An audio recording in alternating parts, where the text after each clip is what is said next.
एका दिव्य क्षणी नाथांना स्वप्नात दृष्टांत झाला. देवगिरी येथे सत्वयोगी जनार्दन स्वामी निवास करीत आहेत. त्यांचा अनुग्रहच तुला आत्मप्रकाश दावील. या दृष्टांतानुसार एकनाथ जनार्दन स्वामींच्या चरणी गेले. सद्गुरूंनी शिष्याची सर्व बाजूंनी कसोटी घेतली. सत्व परीक्षेच्या अग्नीत कांचन अधिक उजळलं, तेजाळलं. अखेर गुरुकृपेचा तो परिसक्षण आला.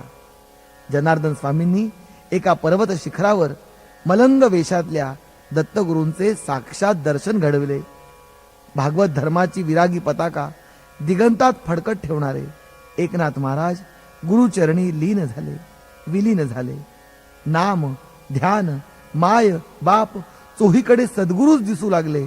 आता अवघा जन्मच गुरुमय झाला. नाम जनार्दन रूप जनार्दन, नाम जनार्दन